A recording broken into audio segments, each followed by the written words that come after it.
Bonsoir, bonne rupture de jeûne et merci de suivre ce 19h45 de la télévision Labari. La présence de bases militaires américaines au Niger s'est faite sans aucune base légale. C'est en tout cas ce qu'a annoncé le Conseil national pour la sauvegarde de la patrie, CNSP, dans un communiqué il y a quelques jours. Issoufou Mahamadou et Mohamed Bazoum, tous deux anciens présidents de la République, étaient à l'origine de cette autorisation manifestement illégale. Selon l'analyste Bounti Diallo, ces personnalités doivent être jugées pour haute trahison.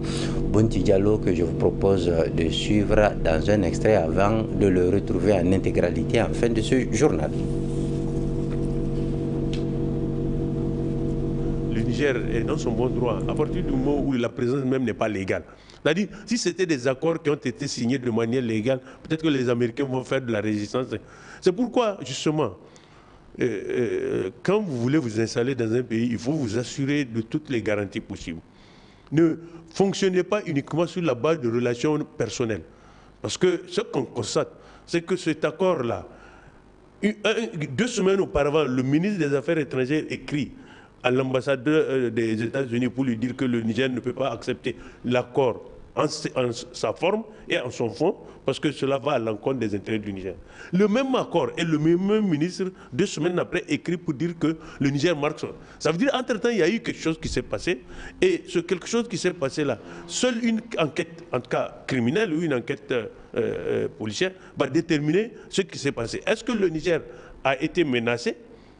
Est-ce que le Niger, les protagonistes ont perçu de l'argent dans le cadre de cet accord-là pour en tout cas permettre l'installation de manière illégale des Américains?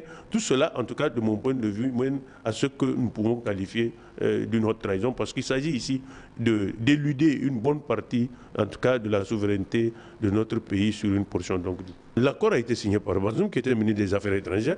Sûrement celui qui lui a insufflé la signature, c'est Issoufou. Maintenant, je pense que le CNSP ne peut pas rester les bras croisés et dire que bon, ça va aller, il faut nécessairement qu'il y ait une commission, une enquête. Cette enquête va déterminer la responsabilité de chacun. Moi, je me dis qu'en tout cas, il faut qu'on dégage les responsabilités, parce qu'il s'agit ici d'abîmer l'image du Niger. Il s'agit ici d'éluder une partie de la souveraineté du Niger sur une portion de notre territoire national. J'ai dit déjà, Bazoum, il est mis en accusation dans le cadre d'une déstabilisation de l'État, dans le cadre d'une atteinte à la sûreté de l'État. Mais Issoufou, ça m'étonnerait qu'ayant un Parlement, qu'on ne transmette pas le document, en tout cas l'accord, au Parlement pour qu'il en débatte. Je vois mal comment un simple ministre des Affaires étrangères peut prendre celui de signer ce genre d'accord-là qui engage la souveraineté du pays sans des instructions du président de la République. Maintenant, surtout que par chance, les deux ne s'entendent pas, sûrement que quand on va les interroger, la vérité va sortir.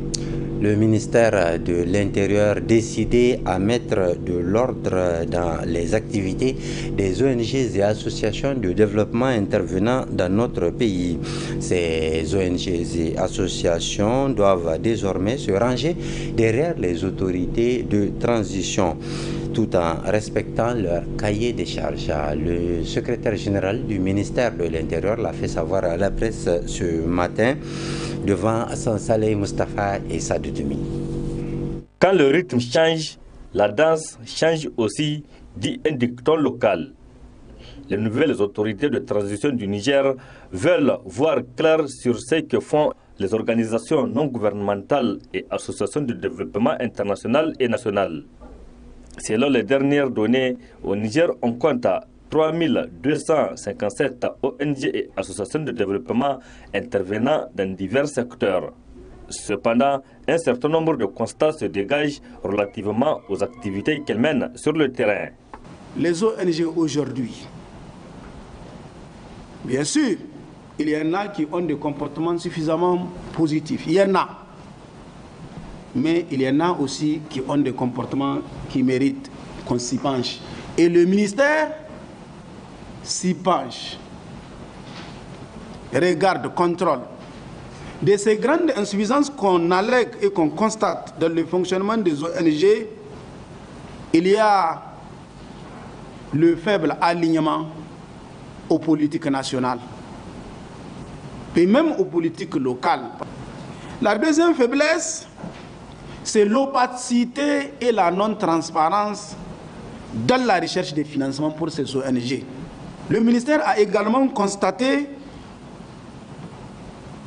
la mauvaise répartition de ces ONG sur le territoire. C'est suffisamment important, il faut le dire. Il y a aussi une autre faiblesse et un autre problème que au niveau du ministère, on a constaté. Certaines ONG se donnent l'outrecuidance, après leur création, de demander des appuis et des moyens financiers au ministère en charge de l'Intérieur. C'est une aberration. Une autre faiblesse qu'on a constatée et qui n'est pas de moindre, c'est la transgression ou le faible respect des textes en matière d'ONG et associations de développement. Et la dernière difficulté qui n'est pas aussi à négliger, c'est qu'il y a des ONG qui laissent carrément leur cahier des charges pour autre chose. Pour toutes ces raisons, le ministère de l'Intérieur a décidé de regarder de près et d'agir pour amener ces ONG et associations de développement de respecter scrupuleusement leur cahier de charges. Tous les moyens de contrôle et d'information sont déployés pour les dénicher et les mettre hors d'état de nuire. Il faut qu'elles le sachent et nous prenons l'opinion nationale et internationale en témoin. Toutes ces ONG qui font ce qu'elles ne doivent pas faire seront dénichées, seront connues et seront sanctionnées parce que les textes ont aussi prévu des sanctions, ce que les gens ne savent pas. En cas de non-respect des cahiers des charges, des sanctions sont prévues. Il y a le retrait pur et simple de l'autorisation qui a été donnée. Ça, c'est une des sanctions. Il y a les poursuites également pénales, civiles et autres, que les textes ont aménagées.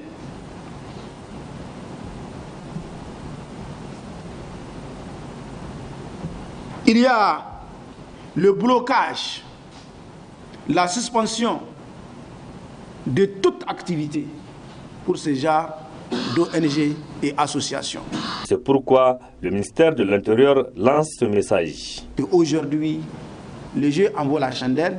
C'est question de la solidarité avec naturellement la question du patriotisme sont encore et aujourd'hui d'actualité. Les ONG doivent apporter leur pierre à l'édifice. Au Niger, les organisations non gouvernementales et associations de développement exerçant sur l'ensemble du territoire ont créé plus de 10 000 emplois directs et indirects selon les données de 2022. L'agence pour le Hajj et la Umrah Al-Yusra a lancé ce week-end la formation de ses pèlerins du Hajj 2024. Un sujet original de cette formation retient l'attention. Il s'agit de la propreté qui est enseignée aux candidats au pèlerinage. Une chose que salue le commissariat à l'organisation du Hajj et de la Umrah Koho. Détail dans ce reportage JRI de Ibrahim Yero. Nous sommes au quartier Banifandou Pompodo. Ce matin, l'ambiance est inhabituelle au siège de l'agence pour le Hajj et la Umrah Al-Yusra, facilité en français. Cette 6e journée Ramadan coïncide avec le lancement de la formation des candidats au pèlerinage 2024 de l'agence, fondée par El Hajj Saleh Garba. L'agence Al-Yusra a été créée en mars 2023. Elle a pour mission de contribuer à l'amélioration de la qualité de l'organisation du Hajj au Niger. Elle est animée par des encadreurs hommes et femmes disponibles, déterminés et engagés. La formation qui vient de commencer est réservée gratuitement à tout pèlerin qui désire en profiter. Les portes de Al-Yusra sont grandement ouvertes à cet effet. Après un tout premier convoyage plutôt réussi au Hajj 2023, Al-Yusra se prépare à organiser l'édition de cette année avec sérénité, professionnalisme et surtout une bonne formation des candidats. En témoigne le thème original de cette année consacré à la propreté du pèlerin et de son environnement. Ce programme de formation tourne autour de deux aspects principaux. La connaissance de tous les rites permettant aux pèlerins d'effectuer un hajj agréé par Allah subhanahu wa ta'ala. L'éducation et la conduite à la propriété qui permettra aux pèlerins d'adopter un comportement hygiénique tout au long du hajj. Hélas, le comportement peu hygiénique de certains pèlerins nigériens a occasionné une mauvaise réputation de notre pays au lieu saint de l'islam. L'éducation à la bonne conduite et à la propriété dans les différents lieux de séjour des pèlerins constitue encore un défi majeur pour les organisateurs du Hajj au Niger. C'est pourquoi l'agence Al-Yusra en fait désormais une de ses priorités dans la formation et l'encadrement des pèlerins au Hajj et à la Umrah. Formation qui est, du reste, ouverte à tous les candidats au Hajj, même lorsqu'ils sont inscrits dans une autre agence. Labousanino, Zanchan Kassani.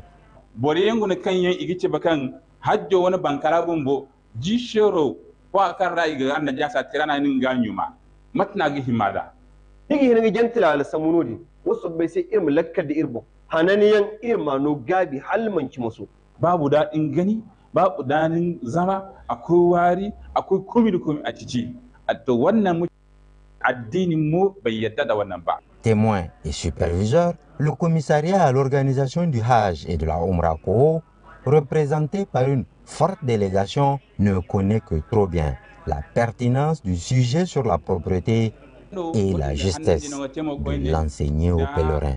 La propriété est un aspect important de la formation. Nous allons toujours maintenant demander le concours des pèlerins de s'investir pour préserver en tout cas l'hygiène. Les kits pèlerins sont déjà disponibles et distribués au fur et à mesure aux pèlerines et pèlerins de l'agence Al-Yusra qui ont confirmé leur inscription au Hajj 2024. La rubrique Ramadan de ce soir s'intéresse à l'utilisation de cure-dents par certains jeûneurs. Selon des prédicateurs, l'usage du cure-dent peut parfois invalider le jeûne. Sujet de Romanatou Al-Fazazi.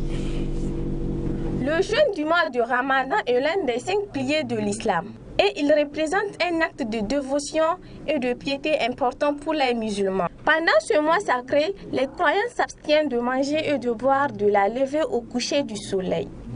Cependant, il y a des situations dans lesquelles où les jeûnes peuvent être invalidés en posant certains actes déconseillés.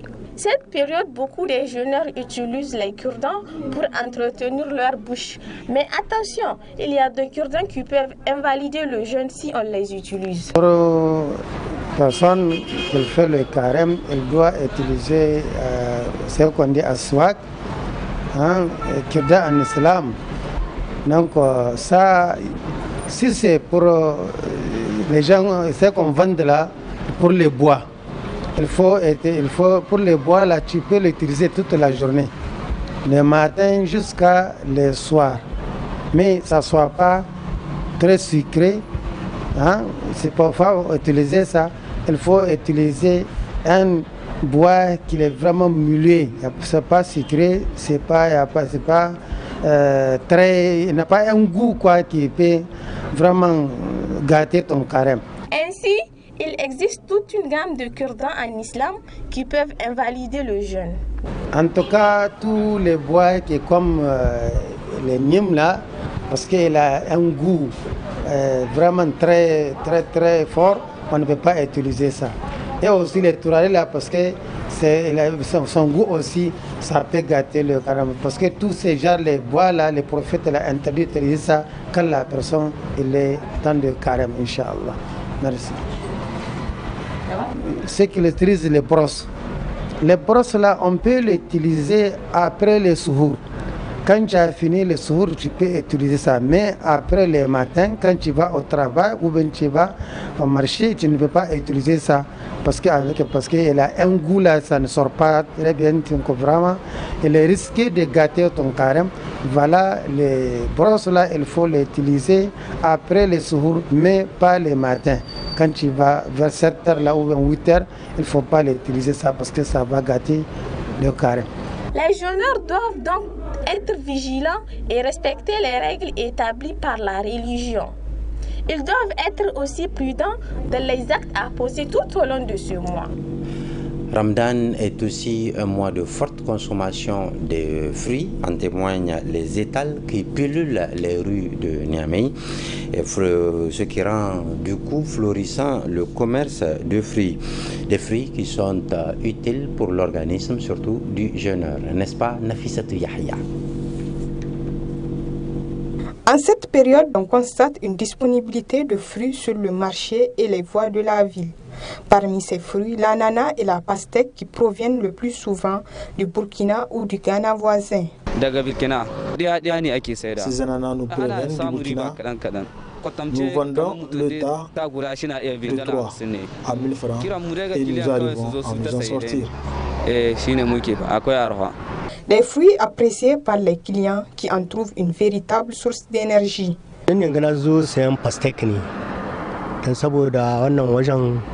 Suna kawo pastaka na kirki kuma in na san dai kuna tambayar shi kuna gani iri ne to irin wannan wanda nake tamata a garasta irin ta ne zo da wanda ne san ta lalle tana da arha da dama. Je suis venu acheter des pastèques. Je préfère celle d'Agadez pour sa qualité, le prix est acceptable. Amma da dama kuma ta kwarai ce. Ni lalle ban abuga amma na ji duriya an ce shina gyaran shi ne kuma kya san ko gaban za plastic da kwai zaki kuma ga ruwa ko jiki shina amfani da shi ko dai ba likita nake ba kuma zakin nan shina ba da karfin jiki ko ani nan yanga in zakaran yanga plastic ta nika bida. Riches en vitamines, minéraux et antioxydants, les fruits sont indispensables pour préserver l'organisme et réduire les risques de cancer. Je vous laisse maintenant suivre l'intégralité de l'interview que nous a accordé Dr Amadou Bounti Diallo. Il est analyste. Bounti Diallo qui est revenu sur la dénonciation par le CNSP des accords militaires illégaux qui ont permis aux États-Unis d'Amérique d'avoir une base militaire au Niger. Bonne réception et à très bientôt, Inch'Allah. En réalité, les Américains ne sont même pas installés au Niger sur des bases légales. C'est sur la base d'une note verbale que, échangée entre le ministère des Affaires étrangères de l'époque et l'ambassade des États-Unis, que l'accord a été donné donc, pour que le personnel militaire et civil, en tout cas de l'Amérique, puisse s'installer chez nous à travers 2 bases, une base à Niamey et une base à Agadez. Et dans les accords, si vous avez vu un peu les détails, c'est que les Américains n'ont que des droits, ils n'ont pas de devoirs. Même en cas d'accident, en cas de tuerie, ils ne sont pas soumis aux lois nigériennes. Et donc même les taxes que devraient payer leurs avions, c'est au Niger donc de les assumer. Moi je me dis que ce n'est plus un accord, c'est un dictat. C'est comme si les Américains étaient un territoire conquis.